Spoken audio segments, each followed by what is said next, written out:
Innal hamdalillah nahmaduhu wa nasta'inuhu wa nastaghfiruh. Innal hamdalillah nahmaduhu, kita bersyukur kepada Allah Azza wa Jalla, kita memuji Allah Azza wa Jalla, wa nasta'inuhu wa nastaghfiruh, kita minta tolong dan kita meminta ampun kepada Allah Azza wa Jalla. Wa na'udzu billahi min syururi anfusina. Di sini menyadarkan kita betapa banyak kejelekan diri kita dan kita berlindung dari semua kejelekan kita. Wa na'udzu billahi min syururi anfusina wa sayyiati a'malina, dan dari amal-amal yang jelek. Man yahdihillahu fala mudilla lahu ومن يضلله فلا هادي له أشهد أن لا إله إلا الله وحده لا شريك له وأشهد أن محمدا عبده ورسوله أما بعد يا أيها الذين آمنوا اتقوا الله حق تقاته ولا تموتن إلا وأنتم مسلمون يا أيها الناس اعبدوا ربكم الذي خلقكم من نفس واحدة وخلق منها زوجها وبث منهما رجالا كثيرا ونساء واتقوا الله الذي تساءلون به والأرحام إن الله كان عليكم رقيبا يا أيها الذين آمنوا اتقوا الله وقولوا قولا سديدا يصلح لكم أعمالكم ويغفر لكم ذنوبكم ومن يطع الله ورسوله فقد فاز فوزا عظيما. أما بعد. Ikhwan jemaah kaum muslimin rahimani wa rahimakumullah, ini adalah silsilah daurah mempelajari sirah para sahabat, bahkan bisa dibilang 10 sahabat paling agung, 10 sahabat paling mulia, 10 sahabat yang dijanjikan surga dan tidak ada keraguan pasti masuk surga. Jamaah kaum muslimin rahimani wa rahimakumullah. Kenapa kita begitu semangat mempelajari sirah, mempelajari kisah, mempelajari kehidupan mereka? Jawabannya sangat banyak sekali. Namun jawaban yang paling bagus, di antara yang paling bagus pada zaman ini adalah karena kaum muslimin telah salah di dalam memilih idola, telah salah di dalam memilih contoh, apalagi para pemudanya. Mereka menidolakan jagoan-jagoan yang palsu, jagoan-jagoan yang dibuat-buat, jagoan-jagoan yang sebenarnya itu mustahil, dan membuat kaum muslimin terlupakan bahwa di kalangan kaum muslimin ada jagoan-jagoan yang sangat luar biasa. Atau para ulama sejarah sering mengatakan al-amaliqah, para raksasa-raksasa yang memang amal perbuatannya benar adanya, tetapi sangat berat untuk bisa diikuti. Benar, ini adalah kisah yang nyata, namun sangat berat orang bisa melahirkan, wanita bisa melahirkan orang-orang seperti ini. Tidak seperti Spiderman, Superman, X-Men, dan men-mennya yang lain. Mereka adalah jagoan-jagoan yang dibuat, jagoan yang pada dasarnya mustahil adanya. Lalu bagaimana orang bisa mengikuti mereka? Orang-orang barat, mereka miskin jagoan. Mereka enggak punya jagoan yang benar-benar jagoan, orangnya baik dan dia adalah jagoan. lalu mereka membuat-buat, yaitu dengan perfilman, dengan komik, dengan media-media yang kita kenal sekarang ini. Lalu apakah kita kaum muslimin akan mengikuti mereka? Kita akan mengidolakan Iron Man, bahkan ada film yang mengumpulkan semua jagoan, dan semua itu tidak ada satupun yang nyata, dan kita terlarut lalai dan melupakan bahwa sebenarnya kita kaum muslimin mempunyai raksasa, orang-orang yang sangat luar biasa. Di antaranya adalah para sahabat. Para sahabat, alhamdulillah, tidak asing lagi betapa istimewanya, betapa banyak fadilah-fadilah para sahabat.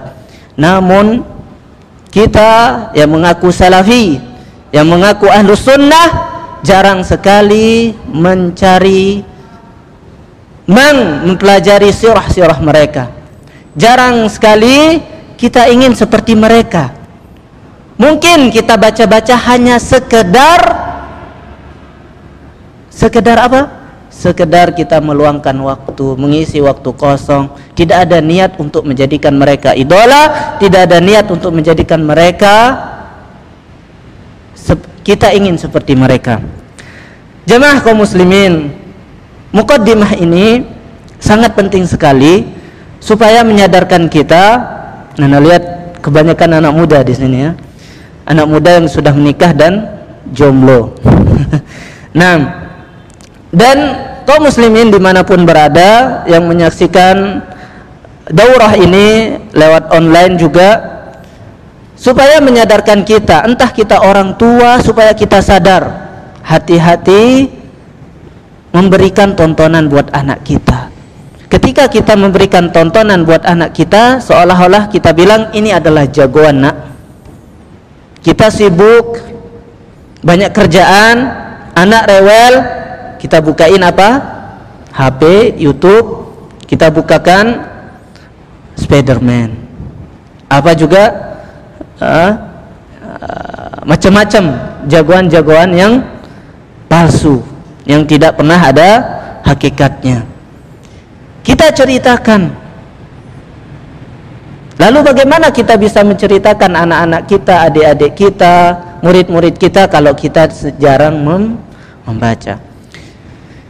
Ini adalah silsilah yang ke-9, berbicara tentang seorang yang benar-benar raksasa di dalam amalan, bukan badannya yang bertubuh raksasa.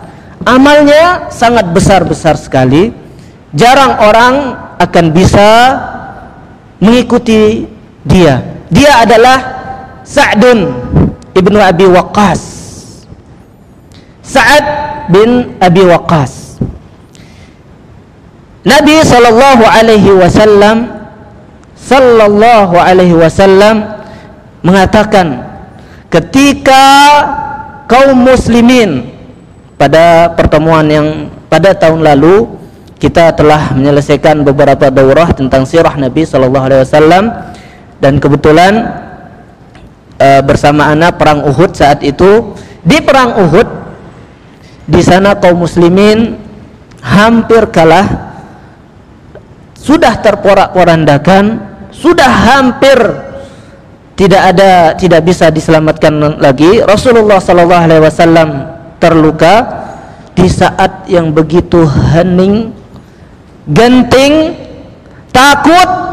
Sa'ad bin Abi Waqqas dengan segala keberaniannya, padahal beliau masih sangat muda, beliau berdiri di depan Rasulullah sallallahu alaihi wasallam, membela Rasulullah sallallahu alaihi wasallam dan memanah. Keahlian beliau adalah memanah.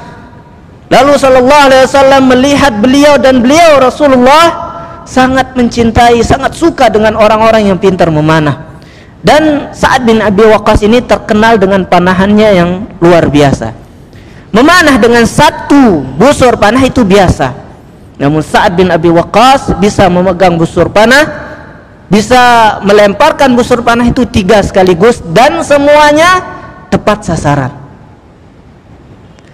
Apa kata Rasulullah sallallahu alaihi wasallam ketika beliau melihat Sa'ad bin Abi Waqqas di perang Uhud? Irmi Sa'ad, irmi fidaka abi wa ummi. Sa'ad, panahlah, panahlah, panahlah wahai Sa'ad, tebusanmu ibuku dan ayahku. Semakin bahagia Sa'ad, semakin semangat. Kata Sa'ad, selalu beliau berbangga dengan kata Rasulullah sallallahu alaihi wasallam ini. Fidaka abi wa ummi. Kata beliau, saya adalah orang pertama yang disebutkan Rasulullah sallallahu alaihi wasallam, beliau mengumpulkan abinya dan umminya sekaligus. Fidaka abi saja itu sering, fidaka ummi saja itu sering, tetapi ketika beliau fidaka abi wa ummi bilang seperti itu pertama kali hanya di Sa'ad bin Abi Waqqas. Bahkan Sa'ad bilang, dan tidak pernah Rasulullah mengumpulkan dalam satu tempat sampai beliau meninggal. Ini merupakan kebanggaan yang luar biasa. Rasulullah punya pujian khusus kepada Sa'ad bin Abi Waqqas. Dan dia Sa'ad bin Abi Waqqas radhiyallahu anhu, beliau di antara yang paling agung fadilah keistimewaan beliau adalah ketika beliau recommended, you are recommended in Jannah, kamu pasti masuk surga. Kita subhanallah, kita tidak tahu. Semoga Allah Azza wa Jalla memasukkan kita nanti di surga. Betapa bangganya kita. Apalagi yang kita harapkan. Kita capek menuntut ilmu, capek berjuang, kita meninggalkan masa muda kita meninggalkan senang-senang, kita meninggalkan semua itu, lelah, capek demi surga. Dan itu pun kita tidak tahu apa akhir hidup kita nanti. Dan betapa luar biasanya ketika kita sudah dikasih sertifikat ijazah masuk surga. Apakah sahabat ketika mendapatkan sertifikat, sudah, ini sertifikat gua, tidak mau beramal lagi? Tidak.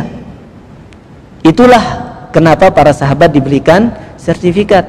Kalau kita diberi sertifikat, ya udahlah, cukup kita capek nuntut ilmu, cukup kita sholat, cukup kita ibadah, cukup kita itu mungkin. Makanya kita tidak dapat sertifikat itu. Sahabat semakin dapat sertifikat semakin semangat. Lihatlah Sa'ad bin Abi Waqqas, dari awal dikatakan Sa'ad fil Jannah, tetapi perjuangannya selalu semakin meningkat. Keberaniannya tidak pernah berkurang. Beliau masuk Islam ketika umurnya 17 tahun dan beliau dikenal minas sabiqinal awwalin. Beliau Sa'ad bin Abi Waqqas, kalau kita melihat nama abinya siapa? Abi Waqqas. Ini nama atau kunyah? Kunyah. Siapa nama abinya? Abinya namanya Malik. Makanya para ulama mengatakan Sa'ad bin Malik. Ketika kita mendengar kata ada sahabat bernama Sa'ad bin Malik, berarti itu adalah Sa'ad bin Abi Waqqas. Dan beliau terkenal dengan nasab beliau Az-Zuhri. Sa'ad bin Malik Az-Zuhri. Az-Zuhri ini siapa sih? Wanita atau perempuan? Perempuan dan wanita. Zuhri dari kata Zahrah. Dan Zahrah ini kembali nasabnya kepada satu nasab dengan Aminah ummun Nabi sallallahu alaihi wasallam. Oleh sebab itu Sa'ad bin Abi Waqqas di antara fadilahnya dikatakan ketika Sa'ad datang, Rasulullah sallallahu alaihi wasallam sedang bersama sahabat, Sa'ad datang. Kata Rasulullah, "Hadza khali. Hadza khali. Falyurni ahadun khalahu." Bangga Rasulullah sallallahu alaihi wasallam, "Ini pamanku. Ini pamanku, keluarga dari ibuku Aminah. Coba perlihatkan siapa paman-paman kalian." Kalau sudah seperti ini, betapa bangganya Rasulullah sallallahu alaihi wasallam berpaman Sa'ad bin Abi Waqqas, paman lewat ibu beliau. Sa'ad bin Abi Waqqas namanya Malik anaknya Uhayb anaknya Abdi Manaf. Baru Abdi Manaf ini ibn Zuhrah bin Kilab ibn Muhrah Abu Ishaq Az-Zuhri. Naam. Ibnu Katsir mengatakan Sa'ad bin Abi Waqqas wasmuhu Malik bin Uhayb bin Abdi Manaf Zuhrah bin Kilab bin Abi Ishaq Al-Qurashi Az-Zuhri. Az-Zuhri ini ke Zuhrah. Naam. Siapa ibu beliau? Ternyata Sa'ad bin Abi Waqqas orang yang seperti ini, orang jagoan batal, imlaq yang seperti ini, ternyata memang dari keluarga yang luar biasa. Abinya dari ibu Rasulullah sallallahu alaihi wasallam. Ibunya Hamnah bintu Sufyan ibn Umayyah bin Abdi Syams bin Abdi Manaf al-Umawi al-Qurashi. Dia Quraisy, bapak dan ibunya Quraisy. Dan ini adalah nasab yang sangat luar biasa. Beliau sama-sama Quraisy dengan Nabi, bahkan beliau adalah paman Nabi sallallahu alaihi wasallam.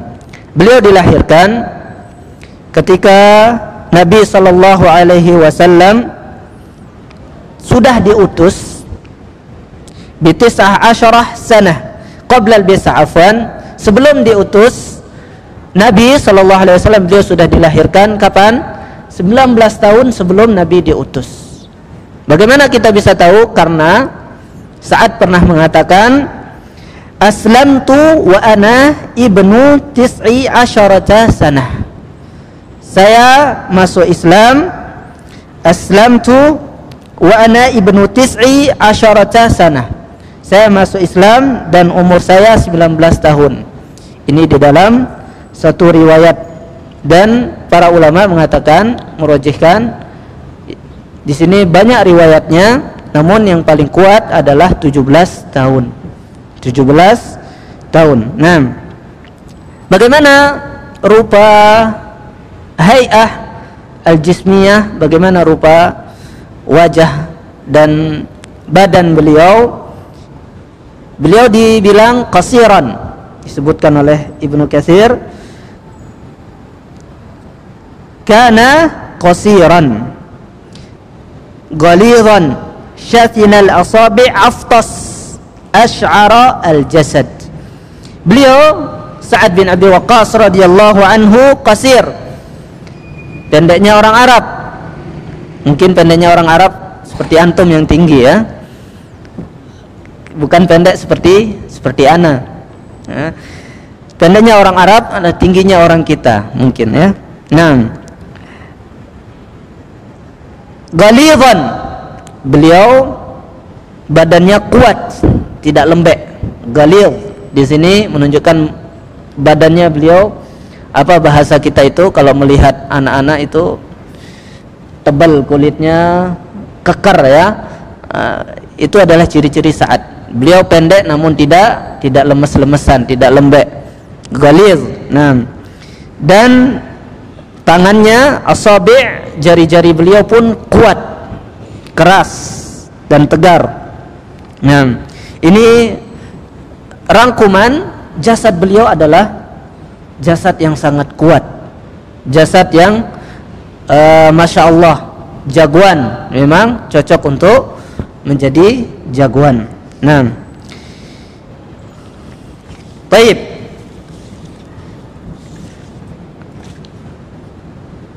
Sa'ad bin Abi Waqqas termasuk orang-orang yang minas sabiqin al-awwalin, karena beliau menceritakan sendiri di dalam Sahih al-Bukhari, ma aslama ahadun illa fil yaumil ladzi aslamtu fihi wa laqad makastu sab'ata ayyam wa inni la sulusul Islam.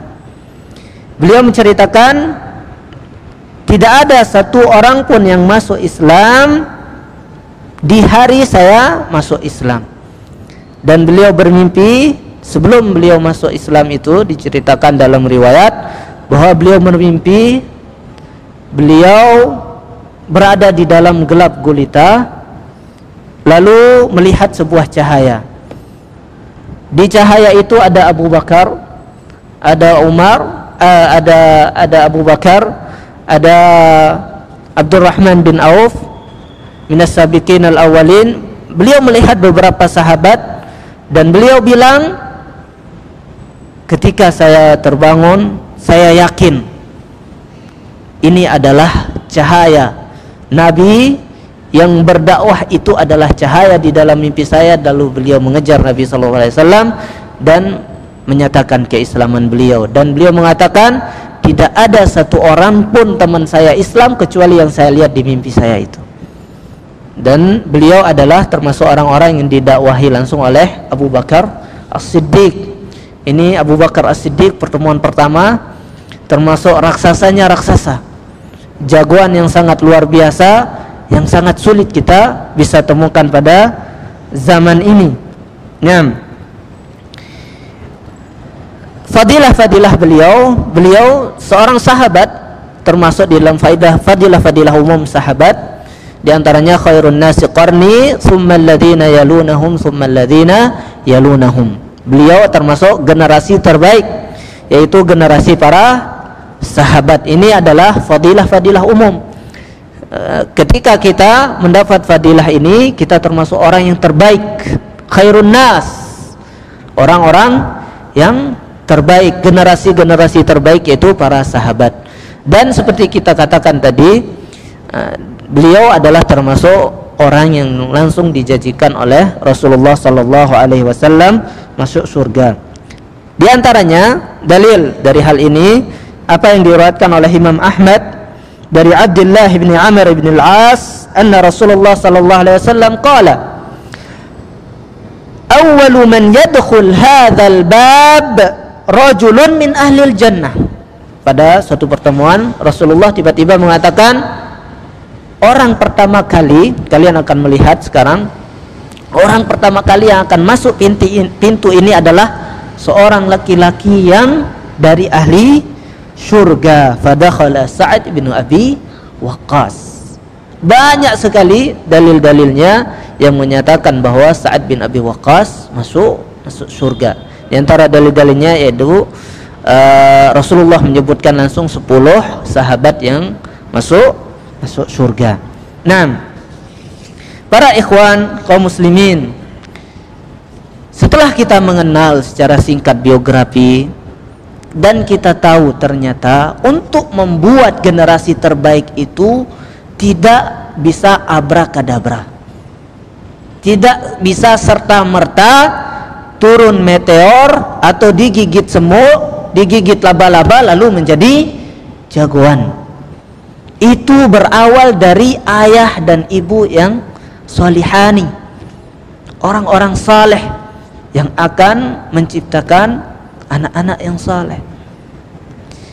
Kita tidak bisa mengatakan Indonesia akan baik, Indonesia akan begini dan begitu hanya dengan usaha yang sangat kecil.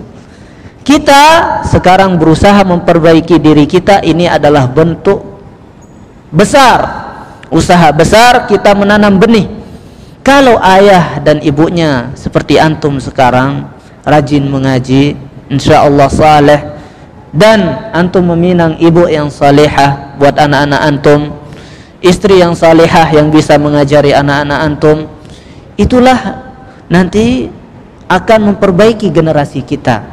Kalau kita dari kecil tidak pernah menghafal Quran, insya Allah nanti anak-anak kita akan menghafal Quran dari kecil. Kalau kita tidak mengenal para jagoan-jagoan Islam, insya Allah sambil kita belajar kita akan mengenalkan anak-anak kita seperti itu. Dan membentuk generasi ini betul-betul butuh usaha yang sangat luar biasa. Tidak bisa simsalabin atau seperti membalik telapak tangan. Harus usaha yang terus menerus. Kita sebagai bapak atau calon bapak kita harus berusaha hampir setiap detik dan setiap menit kita harus selalu menjaga diri kita dari maksiat, karena maksiat akan berpengaruh nanti kepada anak istri kita, akan berpengaruh kepada, jangan salahkan saja istri kita yang membangkang, jangan salahkan, hanya mengembalikan kesalahan kepada anak kita. Kok bandel, kok nggak mau ngaji, kok nggak mau ini, kok nggak mau hafalan, kok merusak ini dan itu. Karena dia lihat bapaknya misalnya selalu pegang HP, karena melihat bapaknya tidak pernah menyentuh Al-Quran, karena dia melihat bapaknya memarahi ibunya, jadilah anak itu pemarah juga. Karena dia lihat lingkungannya pukul-pukulan, karena kita kasih tontonan tinju-tinjuan, jadilah anak itu keras. Jangan salahkan selalu anak kita, lihat pendidikannya dari kita. Membentuk generasi sangat butuh persiapan yang sangat luar biasa. Nah, di antara keistimewaan Sa'ad bin Abi Waqqas adalah kebanggaan luar biasa, karena beliau langsung disinyalir di dalam media abadi, di dalam kitab abadi, di dalam mu'jizat Al-Quran. Allah Azza wa Jalla mensinyalir beliau langsung di perkataan Allah Azza wa Jalla di firman-Nya, wa wassaynal insana biwalidayhi ihsana. Wa wassayna al-insana biwalidayhi hamalathu ummuhu wahnan ala wahn wa fisaluhu fi 'amain anishkur li wa liwalidayka ilaihil masir. Ilayya al-masir ila akhiri al-ayah. Ayat ini mempunyai kisah yang sangat gharib, yang sangat unik. Ayat ini menyuruh kita untuk menyembah Allah, lalu dibarengi dengan kita disuruh untuk berbakti kepada orang tua. Dan ketika orang tua kita menyuruh kita untuk bermaksiat, kesyirikan, fala tuti'huma. Dan ini adalah bagian dari kisah Sa'ad bin Abi Waqqas. Lihatlah betapa sesungguhnya para orang Arab yang kita kenal dari dahulu, yang kita tahu, yang sering tersebar di kalangan kaum muslimin, orang Arab itu orang yang sangat rendahan, tidak sama sekali mempunyai sifat kebajikan. Orang-orang jahiliyah sangat terpuruk akhlaknya. Perkataan ini sebenarnya salah, tidak benar. Orang jahiliyah, orang Arab betul, dia menyembah berhala, namun bukan berarti dia jauh dari akhlak-akhlak yang sangat mulia. Justru orang Arab banyak mempunyai sifat-sifat yang agung yang tidak dimiliki oleh orang-orang kaum muslimin zaman sekarang. Seperti apa? Birrul walidain, buktinya Sa'ad bin Abi Waqqas. Seperti apa? Al-izzah, mempunyai sifat prinsip yang tidak mau dihinakan. Orang Arab di antara sifat yang sangat terpuji, yang didorong oleh Islam, yang ditetapkan oleh Islam setelah Islam datang, al-izzah, tidak mau dihinakan. Sedangkan kita, para nenek moyang kita merasakan sendiri, terbiasa untuk hina. Apa buktinya? Kita melihat banyak sekali warga kita yang jadi pengemis, pengamen, rela untuk dihina, dicaci, rela untuk minta-minta padahal dia sanggup untuk bekerja. Dia ridho, nggak apa-apa saya dihina, nggak apa-apa saya ini gara-gara kemalasan. Orang Arab pantang sekali untuk bersifat seperti itu. Jarang sekali mereka akan meminta kecuali sangat darurat. Tapi di Indonesia, afwan, di negara kita ini sering kita menemukan para pengamen ternyata beli mobil, rela hina nabung uangnya nanti beli alat-alat kemewahan.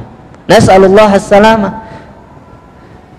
Negara kita ini supaya kita bukan menjelek-jelekkan, tetapi supaya kita semangat, kita didorong oleh Islam untuk mempunyai izzah.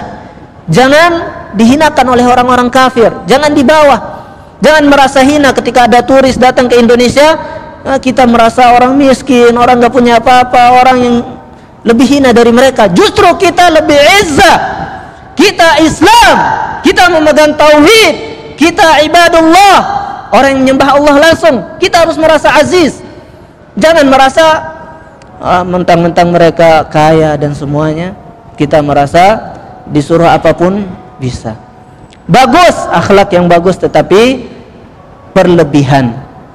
Disuruh apa saja, ikut saja. Tetapi orang Arab dari awal pantang punya hal itu. Karena orang Arab punya sifat ini dari awal, pantang untuk disuruh, pantang untuk, makanya orang Arab itu dikenal tidak ada kerajaan,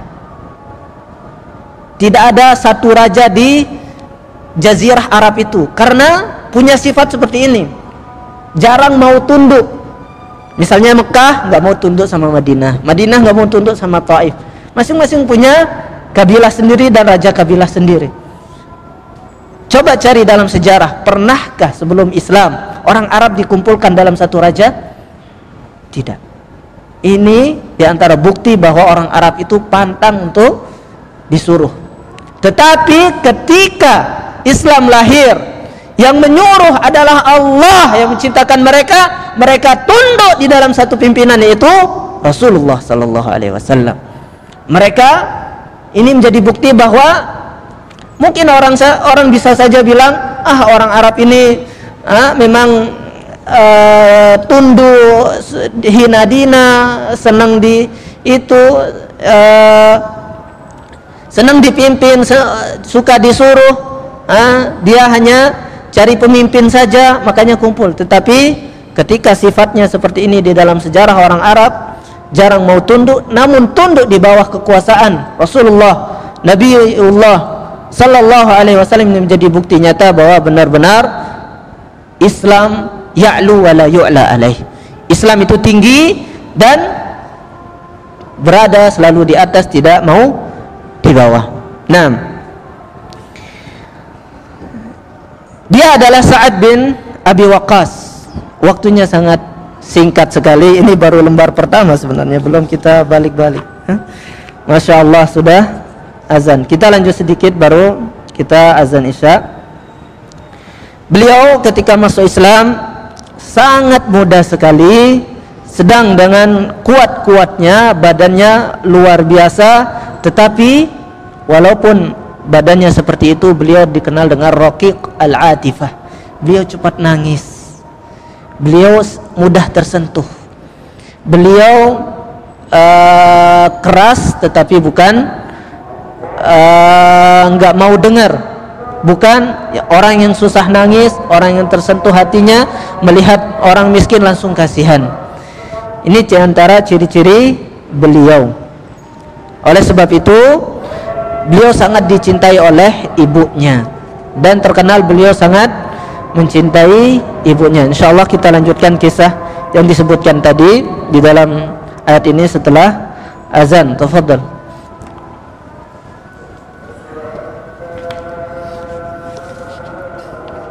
Jazakallahu khairan. Barakallahu fiik.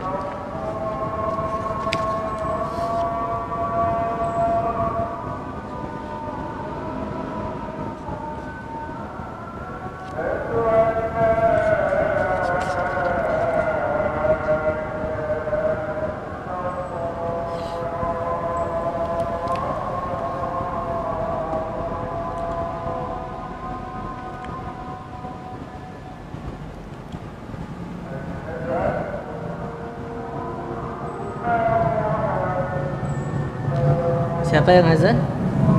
Fadal. azan aja.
Alhamdulillah wassalatu wassalamu ala Rasulillah, amma ba'd. Kita tadi terhenti di saat mengingat memperbaiki sejarah yang sering diselewengkan. Emang sejarah-sejarah kita kaum muslimin sering dibuat kabur oleh orang-orang barat. Di antaranya adalah hal yang mengatakan orang Arab itu jauh keterpurukan, jauh dari akhlak yang mulia. Tetapi kalau kita benar-benar mempelajari sifat-sifat orang Arab dari sejak sebelum Islam, kita akan menemukan betapa banyak sifat-sifat yang luar biasa di kalangan orang Arab. Al-izzah, menjaga wanita. Jangan kita mengatakan mentang-mentang ada cerita orang Arab yang tidak menghargai wanita. Itu tidak semuanya, dan itu tidak selalu. Orang Arab yang mengubur anak wanitanya, itu tidak setiap kali anak wanita lahir terjadi seperti itu, tidak. Hanya sekali waktu. Tidak semua orang seperti itu. Dari awal terkenal orang Arab itu sangat besar kecemburuannya terhadap istri-istri mereka. Sedangkan kita kaum muslimin zaman now, zaman sekarang, nggak apa-apa. Istrinya dilihat, ditonton, dinikmati oleh orang-orang lain. Bahkan dia yang memfoto istrinya yang sedang berhias, dia yang taruh di beranda Facebooknya, di statusnya. Ini adalah suami-suami dayuth yang tidak mempunyai sifat kecemburuan. Istrinya dibonceng walaupun katanya ojek, dia tidak merasa kecemburuan. Kaum muslimin zaman now sangat jatuh sifat-sifat yang dimiliki oleh orang Arab. Orang Arab mempunyai kecemburuan yang sangat tinggi terhadap istrinya. Kita, subhanallah, banyak sifat-sifat kita, bukan kita bilang orang-orang jahiliyah lebih bagus dari kita, bukan seperti itu. Karena kita bilang amanna billahi azza wa jalla, kita beriman kepada Allah, dan iman adalah amal terbaik. Namun kita perlu menyempurnakan. Di antara bukti hal itu juga kata Rasulullah sallallahu alaihi wasallam, innama bu'istu liutammima makarimal akhlaq. Saya diutus untuk menyempurnakan, bukan untuk membuat akhlak-akhlak mulia. Menyempurnakan ini menunjukkan orang Arab banyak sifat akhlak-akhlak yang baik di kalangan orang Arab saat itu. Jangan sampai kita termakan oleh pengkaburan-pengkaburan sejarah seperti ini. Sa'ad bin Abi Waqqas, sebelum beliau Islam, beliau terkenal sangat berbakti kepada orang tuanya. Di saat kaum muslimin, dia muslim, dia mukmin, sering menyakiti orang tuanya.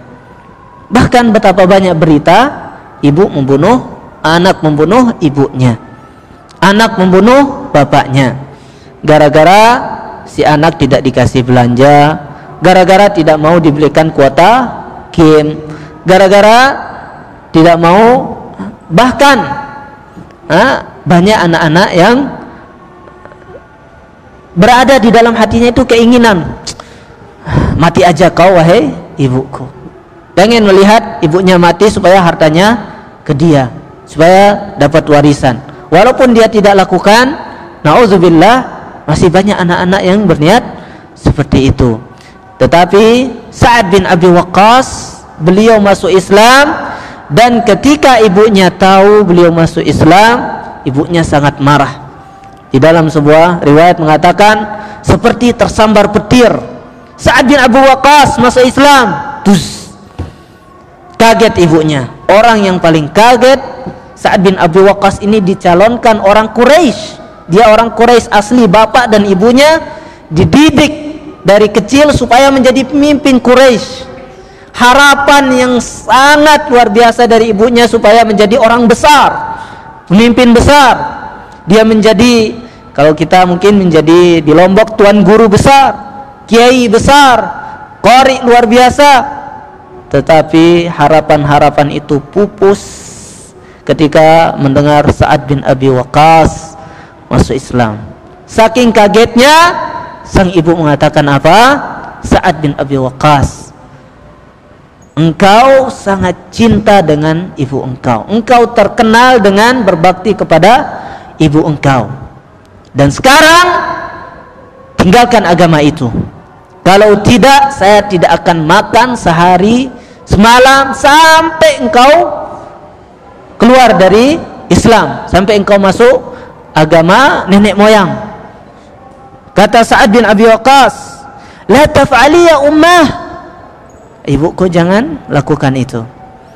Walaupun saya mempunyai banyak nyawa, walaupun engkau ibu mempunyai banyak nyawa dan mati berulang kali, saya tidak akan pernah mengorbankan Islam demi engkau.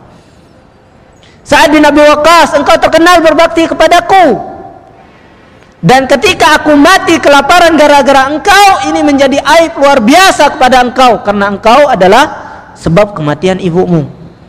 Kata Sa'ad bin Abi Waqqas, la abi'u imani, saya tidak akan pernah mengorbankan keimananku. Ini adalah sosok betul-betul Sa'ad Berbakti bukan untuk mencari supaya dinamakan orang berbakti. Betul-betul ketika dia masuk Islam, dia ikhlas. Dia masuk Islam dan mengorbankan seluruhnya, bahkan ibunya, demi Islam. Dan ini adalah hal yang paling menyakitkan ketika kita baru masuk Islam, keluarga terdekat kita menentang kita. Orang yang seharusnya akan kita butuhkan, sangat kita butuhkan. Kita butuh tempat curhat, kita butuh tempat bersandar. Ibu kita yang sangat kita cintai justru yang paling menentang kita, yang paling kasar dengan keputusan kita. Ini termasuk sifat-sifat yang perlu kita miliki pada zaman sekarang ini. Karena dakwah ini memang dakwah yang gharibah. Keadaan kita memang asing. Banyak di kalangan kita ketika mengenal dakwah ini, kita merasa terasing. Bukan hanya terasing, bahkan ditentang. Bahkan kita dihajar. Kita dibicarakan di mana-mana. Orang yang membicarakan kita, kakak kita, adik kita.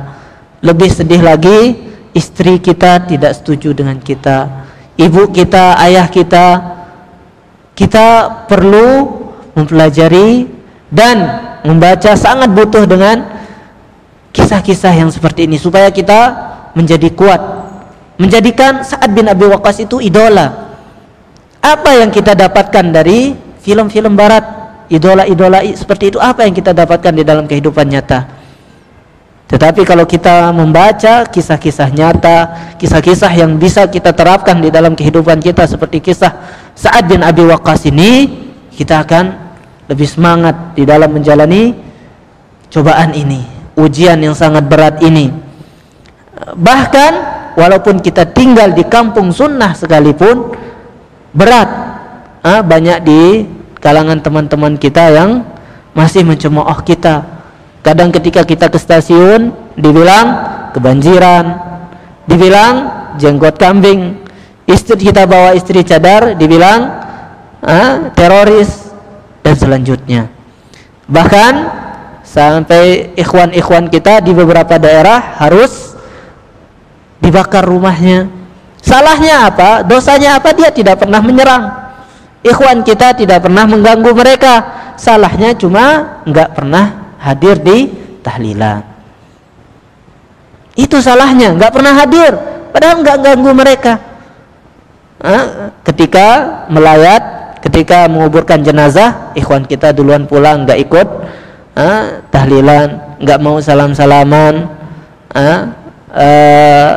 nggak mau acara-acara maulidan, Isra Mi'raj. Cuma kita nggak hadir, itu adalah dosa besar kita. Sehingga ini adalah diantara kejelekan-kejelekan bid'ah. Bid'ah itu menganggap ketika orang memegang bid'ah, kesalahan-kesalahan besar tidak pernah dipermasalahkan. Justru kesalahan-kesalahan kecil itu dibesar-besarkan. Masalah jenggot, masalah beda tata cara sholat, ini malah dibesar-besarkan. Sedangkan kesyirikan, sedangkan yang jelas-jelas kemurtadan, yang jelas-jelas merusak generasi, nonton sinetron, itu tidak pernah dipermasalahkan. Nauzubillahi min dzalika. Nah, panjang sekali kisah Sa'ad bin Abi Waqqas, dan kitab yang ditulis khusus dengan sahabat ini diantaranya Mahdul Khalas fi Fadli Sa'ad bin Abi Waqqas. Ini diantara kitab yang sangat bagus, ditulis oleh ulama yang dahulu, dan kita ketika mencari referensi yang terbaik adalah yang kitab-kitab terdahulu. Dan banyak kitab-kitab yang tidak khusus di Sa'ad bin Abi Waqqas seperti Al-Isabah fi Tajridis Sahabah Ibnu Hajar, dan Ibnul Asir Asadul Ghabah fi Fadli Sahabah. Juga banyak kitab-kitab yang berbicara tentang sahabah. Dan kitab-kitab muasir, kitab-kitab baru, diantaranya Suwar min Hayatis Sahabah bagi yang belajar bahasa Arab, mencari untuk pengembangan bahasa ya, bukan pemula, untuk mengembangkan bahasanya, cocok untuk teman-teman yang ditakmili mulai masuk syariah, mengembangkan bahasanya. Memang di sana tidak ada riwayat, ini untuk tujuan bahasa. Memang Suwar min Hayati Sahabah ini menyebutkan banyak pada mufradat-mufradat baru, dikemas di dalam kisah yang sangat menarik, bahasa yang lugas, mudah namun indah. Ini sangat saya rekomendasikan bagi teman-teman yang belajar bahasa, entah itu dia masih edat atau syariah, karena namanya bahasa itu tidak ada akhir untuk mempelajarinya. Lulus syariah bukan berarti selesai jurusan bahasa. Bahasa seperti kata Imam Syafi'i, la yuhitu ahadun bihadhihi illa sahibu hadzal qabr. Itu beliau menunjuk Rasulullah sallallahu alaihi wasallam. Imam Syafi'i dikenal dengan hujjah. Perkataan beliau sendiri hujjah di dalam bahasa Arab. Namun beliau mengatakan saya belum menguasai bahasa Arab. Bagaimana kita bilang lulus idat lugawi, pemula lagi? Saya menguasai bahasa Arab, saya mahir bahasa Arab. Masya Allah, luar biasa. Ini adalah beda antara zaman now dan zaman dulu.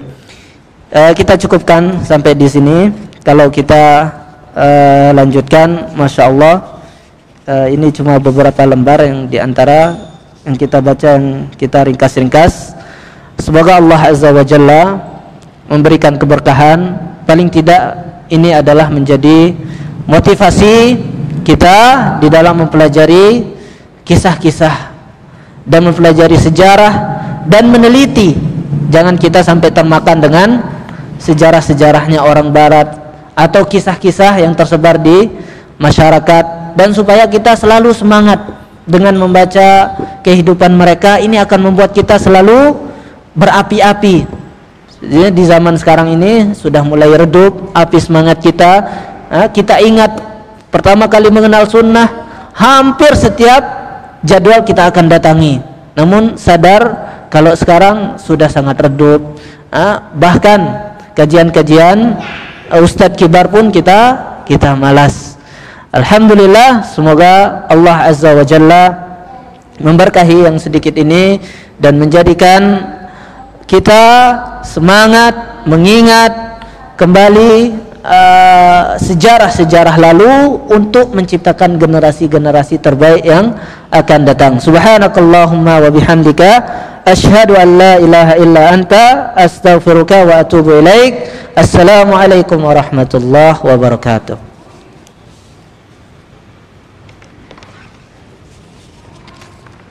Fadhal.